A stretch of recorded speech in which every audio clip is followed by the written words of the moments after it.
Good morning and welcome. It is so good to see you this morning. And hello to folks who are visiting us remotely. This morning we will begin with a gathering song. As we have been doing in order to follow best practices, we're going to ask the congregation to hum with us and to help us by keeping in mind gratitude, which is what all of our singing is about today. I found that many of our favorite songs, which we sing often, are all about gratitude, so it wasn't hard to select these. So as I said, we're going to remain masked, and the choir will sing, and you all will hum, and we'll ask you, let's see, there was something else I was going to say. I can't remember what it was, but anyway, so good to see you today. Please rise and body your spirit. As we sing, we give thanks.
Our opening words are by Laura Horton Ludwig. The wheel of the year has turned again. Once more the Thanksgiving season has arrived. How shall we sing our song of gratitude now? For what shall we give thanks? For this moment, for friends near and far, for our breath, for love, for courage and clarity, for strength, for delight, for laughter, for beauty, for the tables round which we gather, for the food we enjoy with friends, seasoned with love and memory, for the sun, moon, and stars in the sky, for the trees, who have seen so much and still stand proud, stretching themselves to the sky, for the bright voices of children, for the wisdom of elders, for actions that bless the world, for hard work that makes a difference, for music and art and celebration, for generosity, for compassion, for endurance, for joy, and for hope. For all these things, we give thanks as we worship together.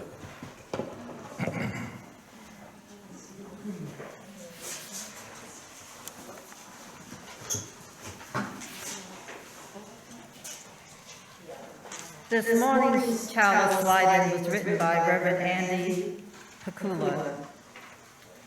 We like this chalice, the symbol of our free faith. As this light begins to glow gently and to radiate light and warmth, Let us be mindful of the need for illumination in so many hearts and in so many benign places on this earth. And let us also bear in our hearts the power of love's warmth, a force that we can each radiate to begin to make a more peaceful, joyous life for all.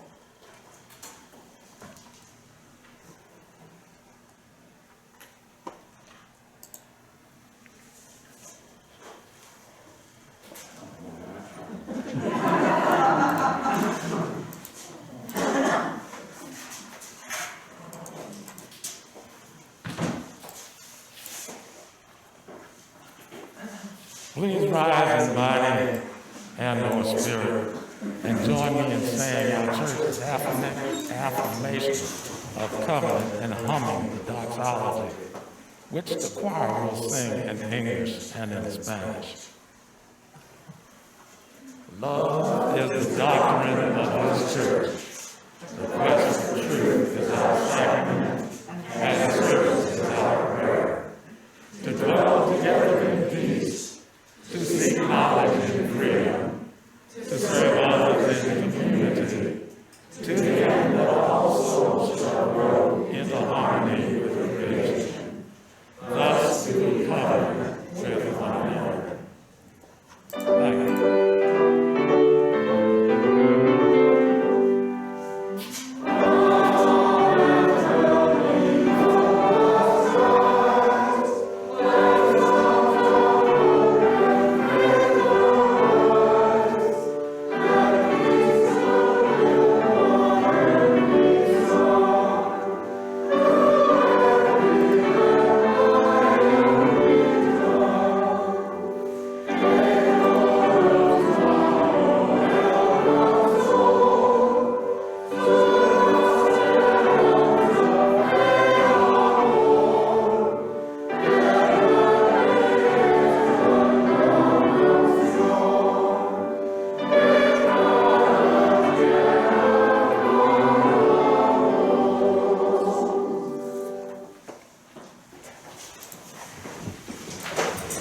Good morning, church, and welcome to the Unitarian Universalist.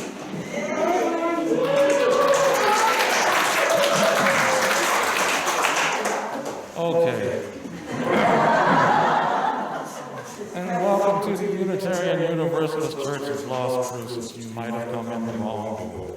We welcome those of you who are in our sanctuary this morning, as well as those who are joining us via streaming technology. As you may well know, yes, my first name is Haney. I'm also called Pearson by teachers and such. Your service associate for this service, our minister, the Reverend Carolyn, is not in the pulpit today, but he will return next Sunday, November 28th. We are delighted to have the Reverend Carolyn Wilkins, who began her own ministry in Lost Cruces in 2020, leading this worship service. Unitarian Universalism has no creed nor dogma. We are a covenant-based church, meaning that we agree to live in relationship with each other according to the Unitarian Universalist principles and our congregation's covenant of right relations. We embrace diversity in all its forms, as everyone is welcome here. You can learn more about our church and check the events calendar at our website, UUCLC.org. If you are visiting us today, we'd like to meet you.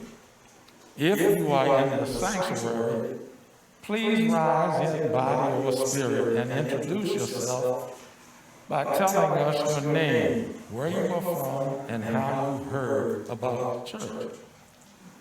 Do we have any visitors in the sanctuary this morning?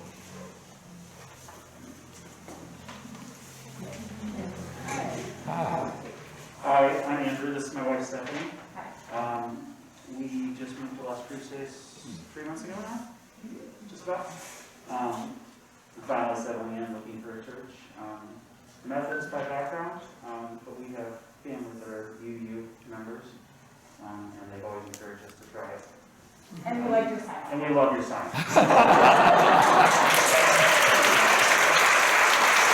All right.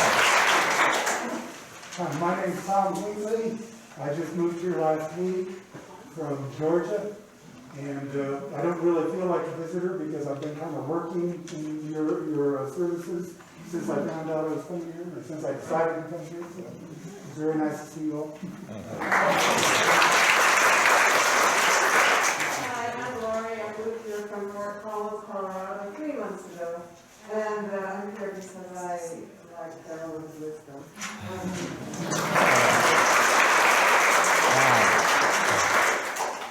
If you are joining us through Zoom, you may introduce yourself by turning on your microphone and camera. Any visitors joining us via Zoom?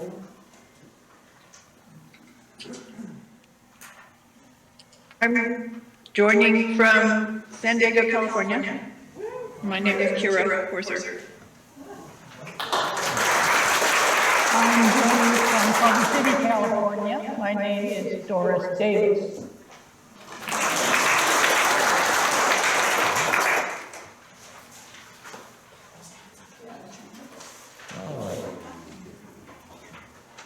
Thank you. We are very pleased that you have joined us today for our service. Please fill out a visitor's card in the lobby or leave your email in the Zoom chat box so we can invite you to other church services and activities at the church. Directly following this service, there will be time to fellowship with one another during coffee hour, hosted by the Hospitality Committee. They have crafted a new norm for coffee hour with a focus on keeping us all healthy. For now, members of the Hospitality Committee will serve you either water or coffee and bite-sized treats. We will enjoy these refreshments and conversation outside in the fresh air.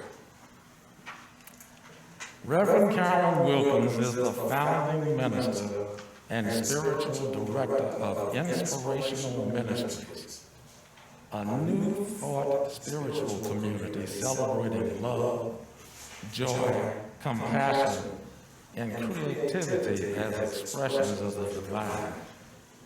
She works for a New Mexico cafe to engage clergy leadership around equality and justice efforts in New Mexico. Prior to coming to Las Cruces, Reverend Wilkins was a staff minister at Agape International Spiritual Center in Beverly Hills, California, and director of their global outreach ministry for 11 years, managing programs and donations to international humanitarian organizations. She chaired the Interfaith Council for 6 years. Reverend Wilkins is an ordained minister that has completed clergy programs at Agape School of Ministry, University of Southern California School of Religion, and the James Lawson Institute for Nonviolence. She spent 25 years as a corporate marketing executive and business owner, and has a bachelor's degree in computer science and a master's of business administration and marketing. Reverend Carolyn is a recognized speaker and workshop leader on equality, inclusion, love, and nonviolence. She facilitates dialogues around race, dignity, and belonging. Reverend Wilkins. I was sent multiple announcements regarding a sweet event next week, so I decided to combine. There will be a chocolate truffle sale after the Sunday service next week in the library. The truffles will be the new soft center truffles with extra crisp, tempered outer chocolate. The interior will be a ganache made with semi-sweet chocolate chips, heavy whipping cream, and flavoring. The exterior will be 60% Ghirardelli chocolate. And of course, Elvin has calculated that a truffle typically has between 125 and 130 calories.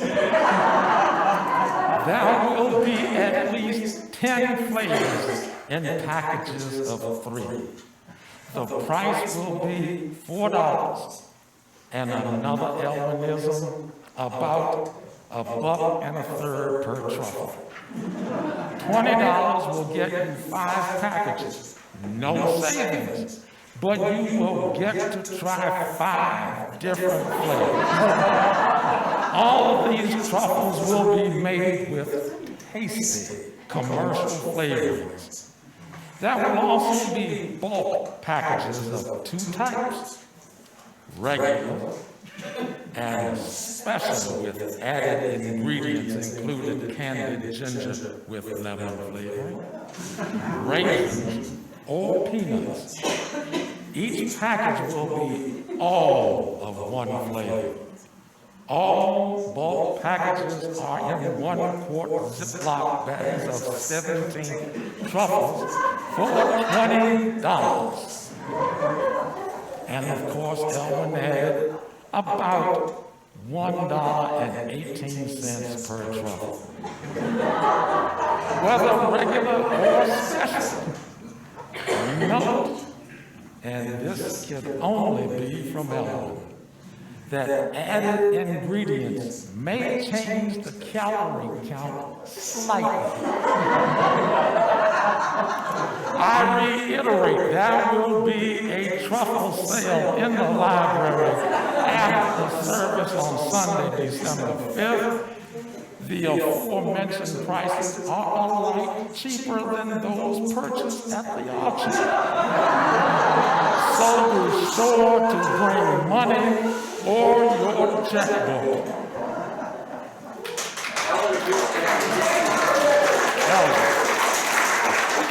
It's December 5th. Okay, now December this announcement. It's December 5th. What did I say? Oh, well, I'm sorry.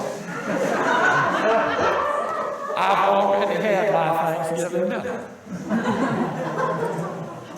Okay, from Safer Opening Task Force.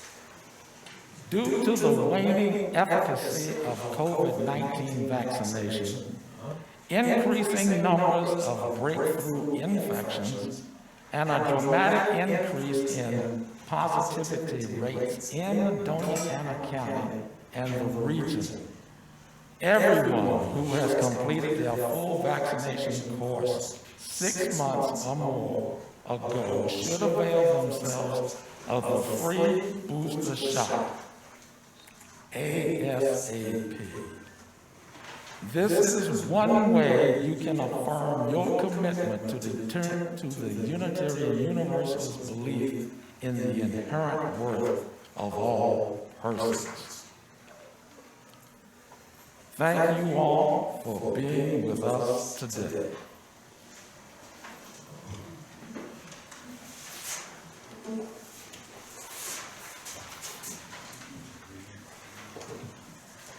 For this song, I'm going to teach you some very simple sign language for a few words, okay?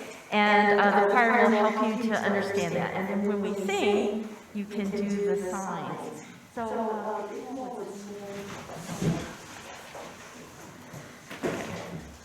all right, I guess I'll leave my mask on. Okay, so it starts with thank you. Thank you. For your loving hands, your loving heart, your loving ways.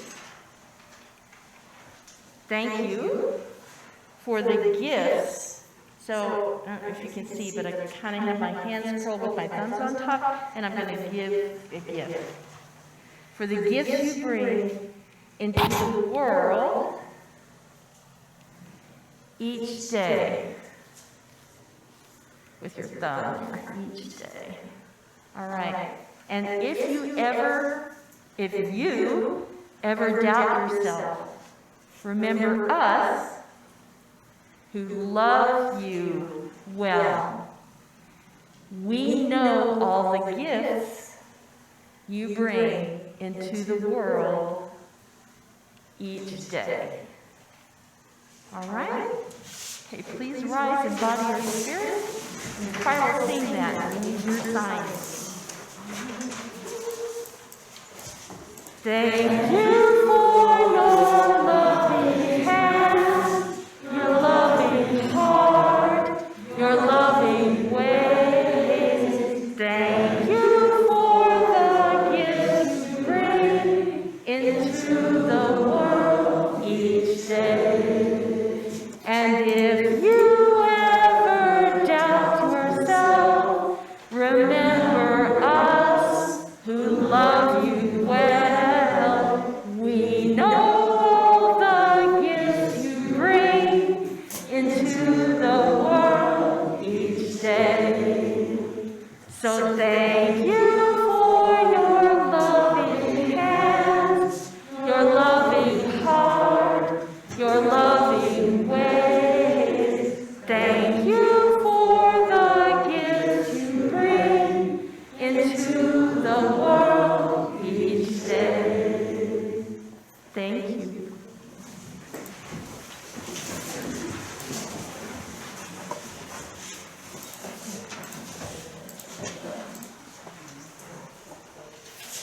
One of the ways we support one another in community is through the sharing of joy, sorrows, and milestones.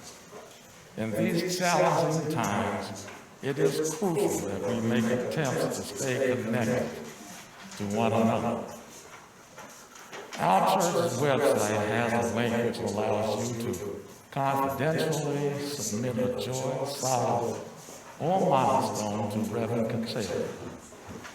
You may specify if you would like your submission shared with the caring team and/or the congregation, or if you prefer it to remain confidential with a minister. I have this one thing that I would like to share. My father was the oldest of 12 children, and recently we lost the last member of that generation, Reverend Robert Henry Pearson Sr. Lynn and I will miss him dearly, but thanks to Reverend Wilkins, we have found that we can mourn him without the presence of our East Coast family.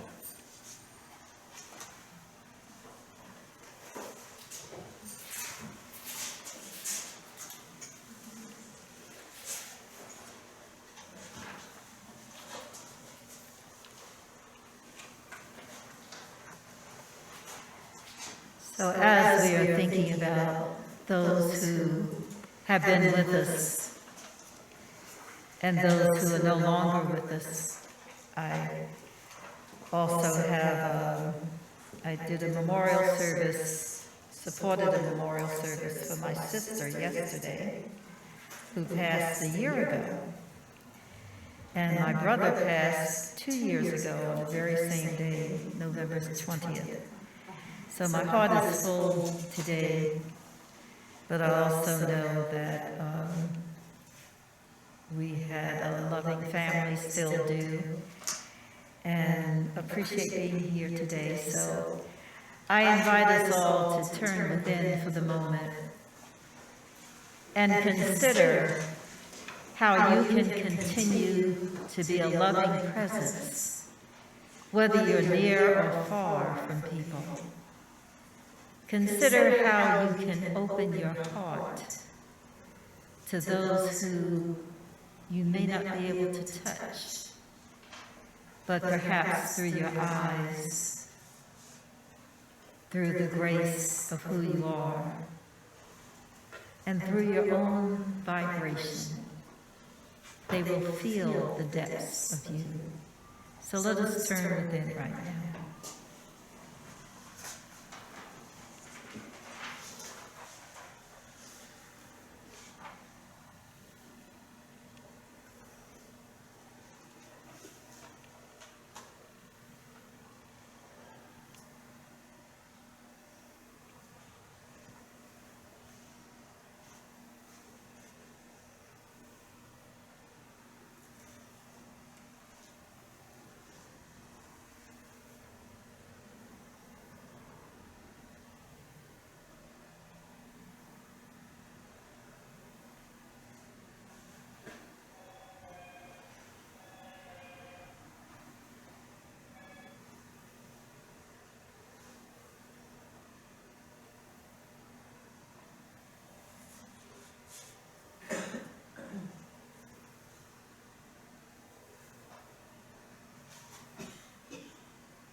And appreciating this time of silence to go within, we give thanks to the divine that we are truly connected.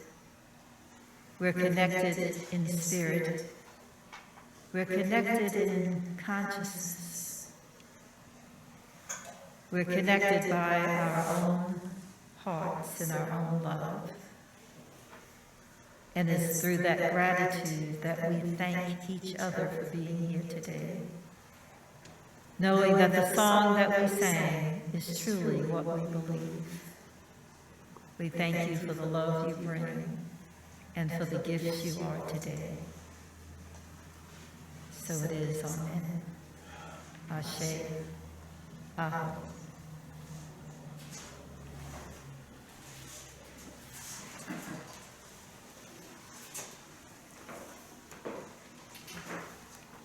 I have two readings this morning. The first is 2 Corinthians, 8th chapter, 7th verse. I was tempted to go with 2 Corinthians. But as you excel in everything, in faith, in speech, in knowledge, in all earnestness, and in our love for you, see that you excel in this act of grace also. The second reading, Teach Me Thy Grace, is from Howard Thurman's Meditations of the Heart. Teach me thy grace in all the little things of life. My days are surrounded by myriad little things. There are no commonplace expressions. No, I skipped one. I'm sorry. My days are surrounded by myriad little things. There are the little words of every day, simple greetings, yes and no, commonplace expressions of courtesy, minor services of daily routine. There are many little tastes: bread, milk, tea, coffee, salt, sugar, meat, all blended to satisfy hunger and to meet bodily demand. There are little deeds of unasked for kindness, a button sewed on, a shared personal delight, a gentle reminder of something that had slipped out of mind. Teach me thy grace in all the little things of life. Teach me thy grace in the daily work by which I earn my keep and the keep of those dependent upon me. There are duties demanded of me that irk and irritate, dulling the cutting edge of joy and labor. There is the fatigue that burrows deep into the citadel of my sense of well-being, rendering me brittle, sharp in speech and short in patience. There is the pride, the arrogance that comes when I turn my eyes from the high level of my intent and look coldly at the lesser deeds of some who walk the way with me. There is the tendency to wrap myself in garments of my own compassion, ending in the muck of self-pity and unhealthy moodiness. Teach me thy grace in the daily work by which I earn my keep and the keep of those dependent upon me. Teach me thy grace.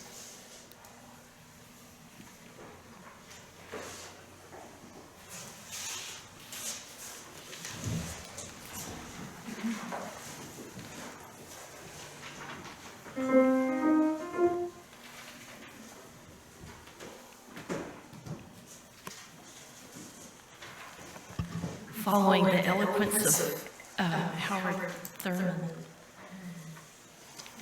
this Nick Page set of lyrics. The choir is going to repeat after me. Well, well, well, well. Well, well, well, well. Hey, hey, hey. Hey, hey, hey. Well, this little piggy. Well, this little piggy. This little piggy. This little piggy. Believes in God. Believes in God. And this little piggy. Believes in the goddess. And this little piggy. Believes in multiple deities. And this little piggy. Believes in none. But all of us little piggies, all of us little piggies, gotta say thank you, thank you, thank you. Thank you, thank you, thank you. Thank you, thank you, thank you, thank you, thank you, thank you, thank you, thank you, thank you, thank you, thank you.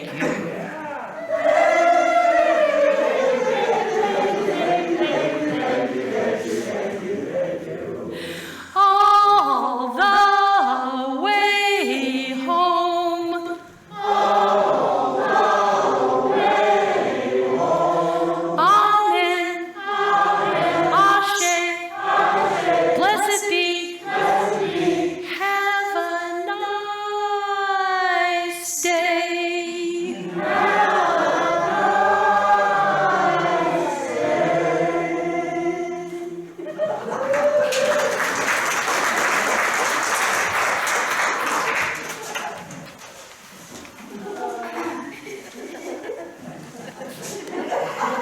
Well, I'll tell you something.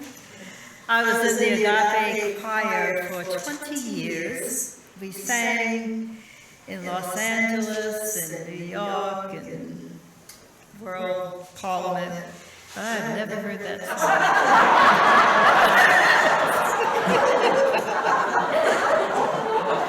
But you sang it well. You sang it with that zest.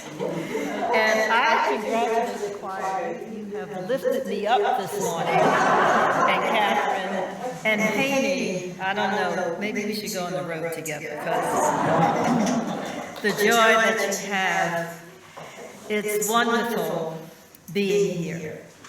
I've watched some of your services online, but it's wonderful being here in the present, in your presence. And I know we have COVID fever of being separated. And some of the work that I've done in Los Cruces with Cafe, and we've done some listening sessions in the last couple of months. And whether you're talking about the youth or the elders, they are challenged by being separate and alone. Our young people are having senses of depression, and you've read about some committing suicide, our teens, our youth. And the elders are dealing with the fatigue of loneliness. Now, I mentioned this to begin with because Thanksgiving, I think, gives so many people an opportunity to come together, maybe for the first time in a while. But I can tell by looking at the audience that you all have masks on, so I can feel comfortable in this space. And I believe that you're going to be intelligent and conscientious in whatever you do for Thanksgiving. Because we have to use our intelligence. God has given us grace, intelligence, knowledge, understanding. And if we're not using all of that, we're wasting the gifts that God has given. So I'm not going to say it from a political standpoint, but I think you understand my underlying comments. And it really is about grace. The grace of a God, of a consciousness that is all giving, all knowing, all present. And today is the Sunday before Thanksgiving, so I look at it as a time of recognition and reflection on the things we're grateful for, which showed up in that song, which I will partially remember. I'll know the picky part. But as we think about what we're grateful for, it's not so easy to isolate ourselves from all the things going on around us. The challenges in the world that have been voiced by the politicians but affect us directly. The challenges of people that we know and don't know. The jobs, our children, women, people of color, immigrants, court systems, school systems, healthcare, military, police, voting. Is there anything that hasn't been touched in this last year that feels like it's been topsy-turvy? All our systems seem to be in crisis. And you can nod if you agree.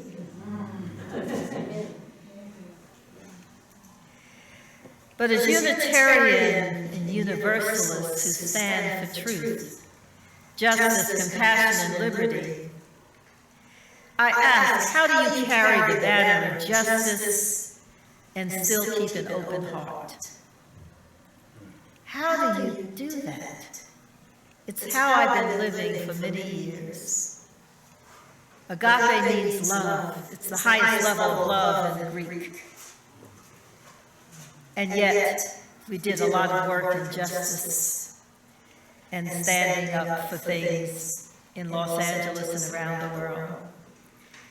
Haney read that I led a global organization, and we had outreach to different nonprofits around the world. It was a gift to be able to work with them. Orphanages in South Africa, places in Brazil that were protecting the animals, places in Sri Lanka where they had floods and lost so much territory. When there were hurricanes, I had the opportunity to get money and send the money to places. When there were earthquakes in Haiti, I do a call for support, and people would donate money. And it felt like we had a place to support. But that same sense of understanding and appreciation and connection with the world that I've had for so many years, I've been in a bit of crisis because it feels like everything is disconnected. Although I know in consciousness it can't be, and though I know from a divine standpoint that we're all connected, and when I study from our indigenous, which we've been doing all month in the inspirational ministries, we're all connected. It doesn't matter what the circumstances look like or the appearances. We're connected. I believe that. But I believe that our eyes and our ears make us think differently. So I want to take you on a journey today where we can reacquaint ourselves with what we know the truth is. In a book called What's So Amazing About Grace by Philip Yancey, he described going to a conference where they were talking about comparative religions. And experts from all over the world were debating which belief, if any, was unique to the Christian faith. What did Christians believe that may be different? And they talked about it and talked about it, and I've been to conferences like that where there are people who are leading experts, and everyone had an opinion. But in that particular gathering, C.S. Lewis came in, and when they were asked the question about Christianity's unique contribution among the world religions, the answer was, oh, that's easy. It's grace. It's grace. And if you haven't ever looked at it that way, this is maybe a new approach. But grace isn't talked about in many of the other religions. It's unique and elevated in Christianity. And it's considered the unmerited favor of God. It's unconditional love given by God to often the undeserving. That's how we think of grace, don't we? That people may do things and then God forgives them. And under the veil of grace, they can continue. I love how Thurman, and he, in that reading that Haney did so well, one of the things Thurman mentioned is he asked about moments where you're brittle, that you may be sharp of speech or short of patience. I know no one in here has ever had that. But perhaps you may have felt fatigued, a sense of pride or arrogance, some of the things that Thurman talked about. And it's those kind of moments that he is questioning, how Thurman is questioning. Lord, teach me thy grace. I came to Las Cruces 2 years ago. And I have found it intriguing. I'd come several months prior to find out about Las Cruces, and I think it's a lovely space. It's a wonderful place. I love the mountains. I love the hills. I love the road runners. And I didn't recognize how plentiful they were until I lived kind of in a woodsy area off of Sonoma Ranch. And of course, when I was first here, I was taken to see the Roadrunner statue off of 10. And I was delighted to see that. But I've been getting used to Las Cruces in many ways and fashions.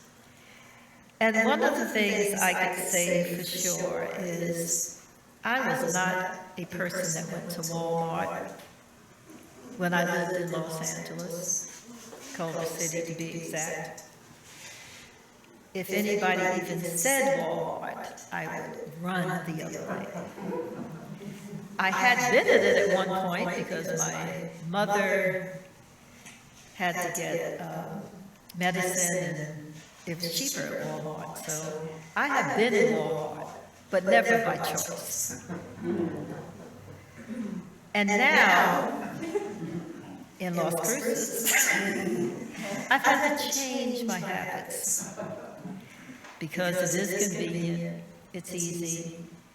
And you know what's different here? The people are actually nice. Unlike the Walmarts I've been in LA, where when you ask for anything, they may point you in the right direction. But those of you who've been in Walmart, if they say it's over there, that means nothing because there's so many rows in between. The reason I mention that is because I've had moments of short patience, of fatigue in finding things in a new city. If you've been new to a city, and I hear some of you just here a couple of weeks, you also have this habit of changing the street.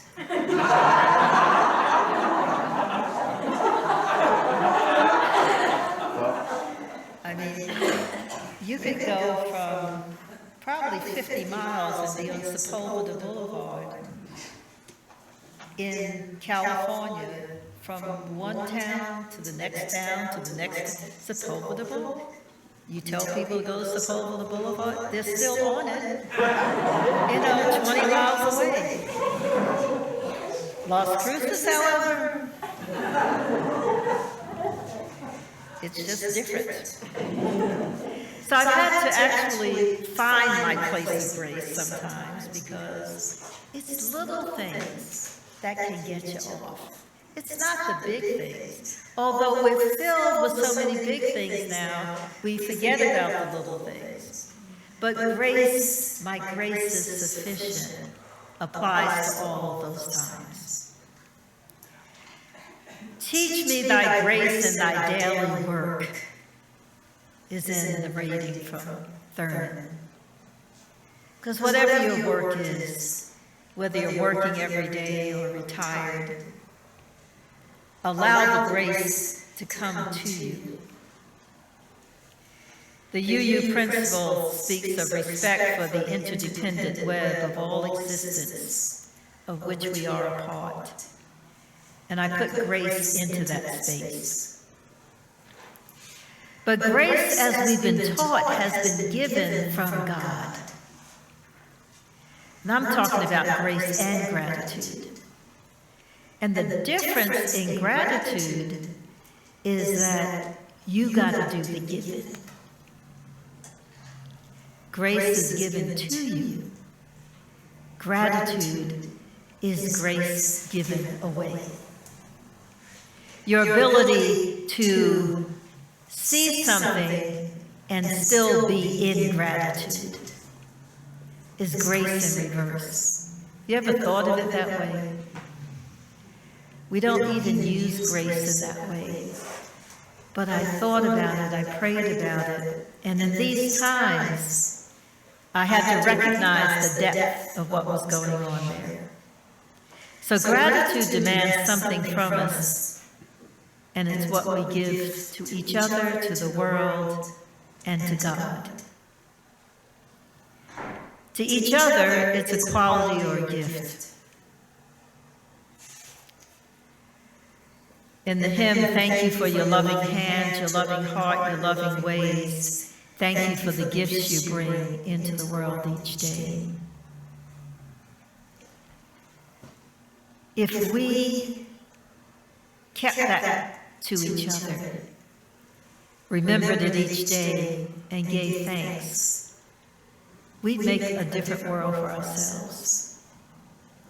Rather than looking for what people are doing that is not working, which we sometimes can do. Look for what's right and give thanks and appreciation for that. So this place of gratitude demanding something from us outward. The first I encourage you to do is just with each other. And then to the world. I heard a song last night that you've all known, and it was a program called Compassionate, Organization of Compassion, run by Karen Armstrong, and they were doing their annual celebration. And it began with young children singing, "We are the world, we are the children." I heard it differently this time because I listened differently. There's a choice we're making. We're saving our own lives. And I think that's true for all of us now. The choices we make are saving our own lives. Whether we're talking about environment, whether we're talking about touching someone who's lonely, your word to a young person could save their life. Just your smiling at someone could save their life because people are in a place of despair, more than they've ever known. People walking in the door this morning, I said good morning to so many people, and you all said good morning back with a joyful space. Do you know what a gift it is that you have a place to come to, that you can be received, welcomed, heard, appreciated? That there's laughter in this room.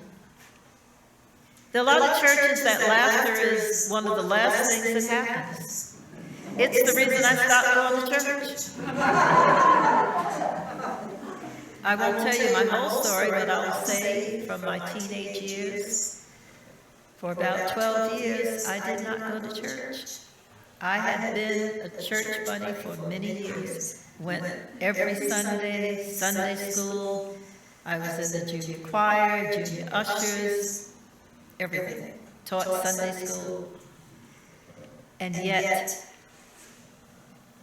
the love that my family needed because they had a challenge was not given. And it made me wonder, well, what's the point? I'm a very logical person. And I was looking at reciprocation. We had spent time in church. My mother gave, my sister was there, we were all there. And when there was a time of need, no one seemed to be available. And I had to take time to figure it out. So I became a child of nature. I go hiking and walking. Every Sunday I find something to do outside. And I share that because during the pandemic, I was in the perfect place here in Las Cruces to do the same thing. I was able to commune with nature, through nature, the Organ Mountains, or I have a path to the Organ Mountains. My windows look at the Organ Mountains, and that connection with nature that I created many years ago continued, but it was even more apparent here in Las Cruces when I needed to feel connected.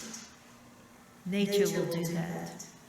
In Inspirational Ministries, we honor the indigenous every week, and we stand on the land of the Puramansa, right here. And we honor them and recognize they've continued to pray for this land so that we can be on it. So gratitude first to each other, gratitude in the world. And what Thurman said is, don't ask yourself what the world needs. Ask yourself what makes you come alive, and go do that. Because what the world needs is people who have come alive. I couldn't say this at a more profound time because we're coming out of our shells like a butterfly in metamorphosis. As we come out of this COVID time, we're coming out new and renewed. So come out and think about what it is that makes you alive. Come alive. I'm sure you've had time to think about it. I'm sure you've all said, why am I here? What am I doing? What should I do? What are the next years going to be? Because some have lost people, friends, family members. I work with someone who 11 people in her family had COVID. And her grandfather wasn't well, but she lost him and 3 uncles just in the last 2 months. For her, this is important. For you, it's important. Ask yourself what makes you come alive, and the world will be better for it. If it's standing for justice, do that. If it's helping a young child, do that. If it's making sure the minds aren't overmined, do that.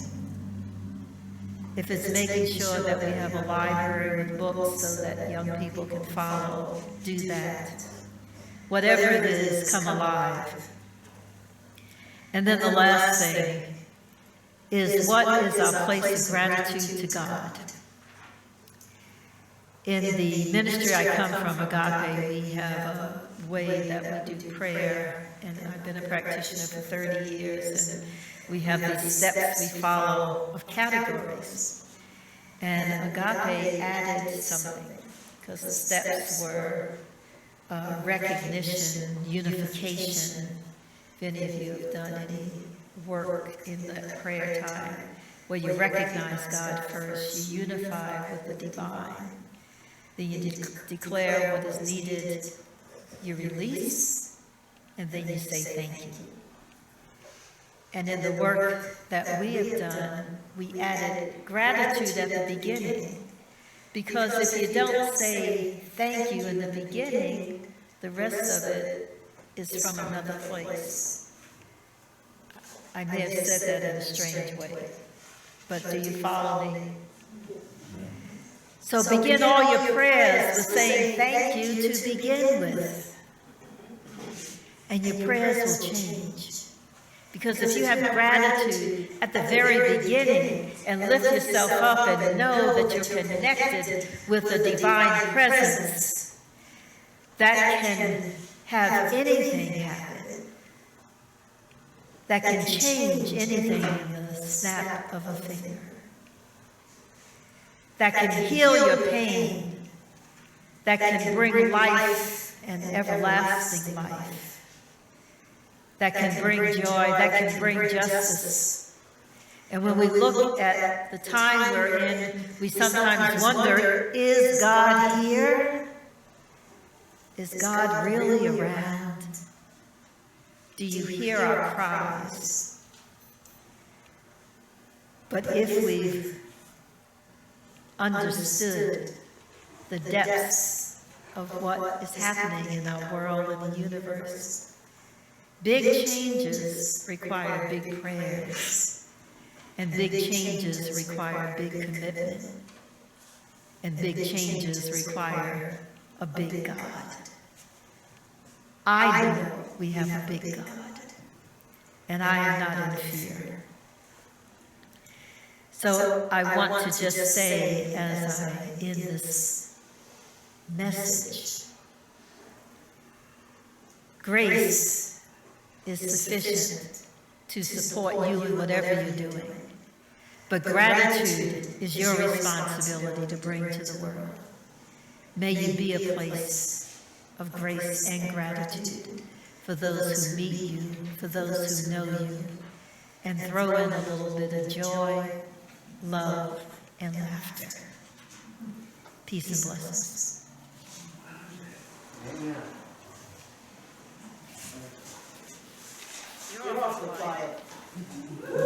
I come from churches where at least I know you're there.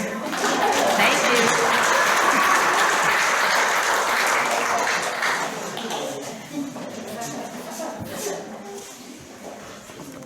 Uncle Robert, as they preach.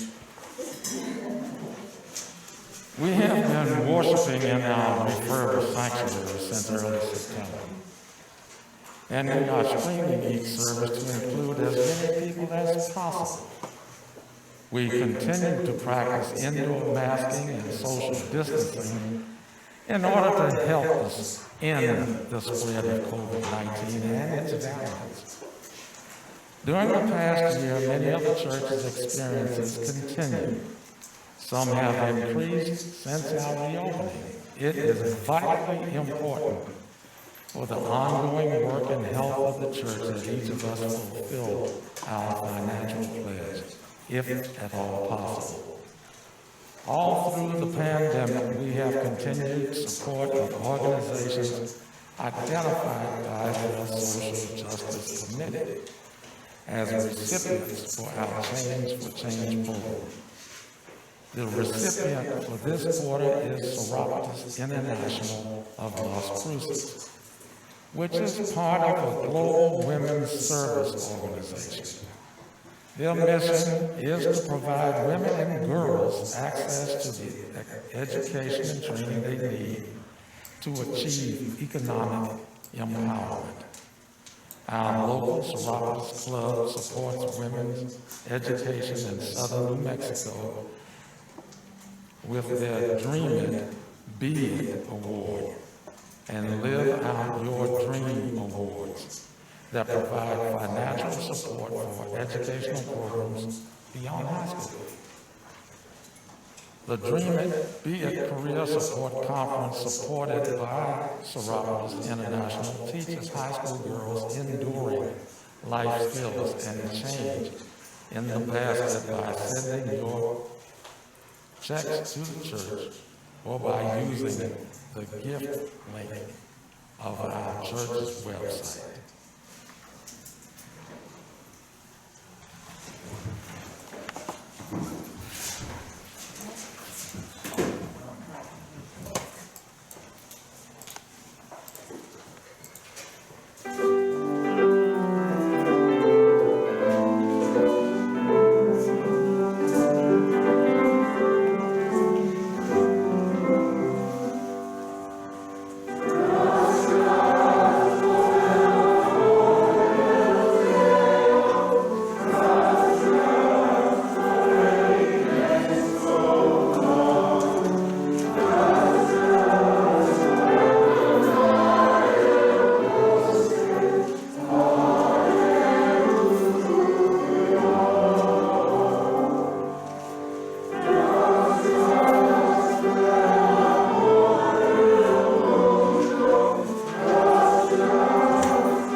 If you were joining us this morning for this worship service, are looking for a spiritual home and are sympathetic with Unitarian Universalist values and principles, The Unitarian Universalist Church of Las Cruces may be the place for you. We believe that when you become a member, you are entering into a warm and deep relationship with the church and all of our members and friends. You are becoming a part of something much bigger than any of us. You're becoming a part of a movement to change our community and our world. There are several routes you can take to membership. Speak with the minister after an in-person service. Call the church and leave a message about your interests, and a person from the membership committee will call you. Or sign the virtual membership book through the link in the electronic order of service.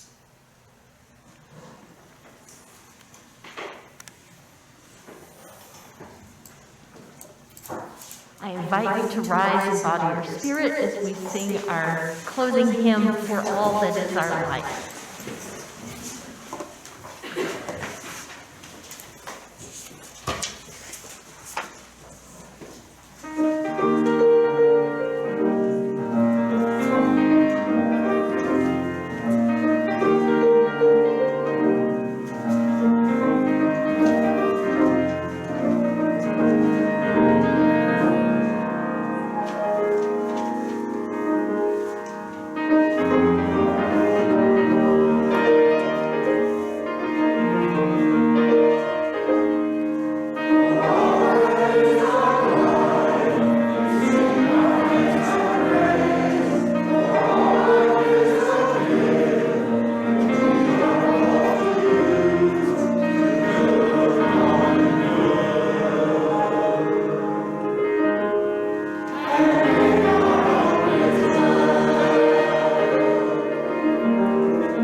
I want to thank all of you who are here today. Special thanks to Mr. Haney Pearson for his jovial leadership. To Catherine Macy and the choir, you all sounded so magnificent, and to have all that energy behind me was just lifting me up. And I want you all to go in peace today. Have a great week, a great Thanksgiving, and remember those who you love, and love more than you may think you do. I invite you to do that, whatever you're laughing about. It is the reason I said that, because as we go into the holiday season and Black Friday and all sorts of other things, let's remember our priorities is to live, love, laugh, and to share kindness. So with that, we are ending our service.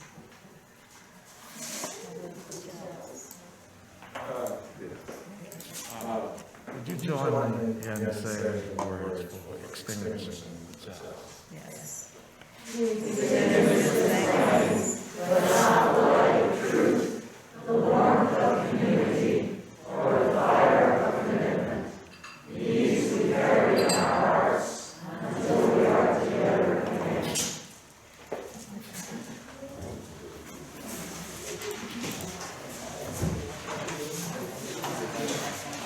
So to take with you are words for wonderful grace that you can sing at your Thanksgiving table. So I invite you to hum with us. We'll sing it twice so you can remember and take it with you.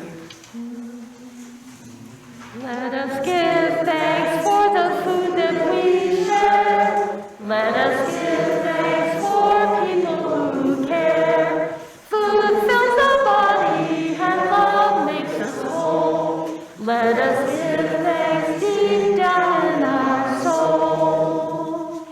Let us give thanks for the food that we share. Let us give thanks for people who care. Food fills the body and love makes us whole.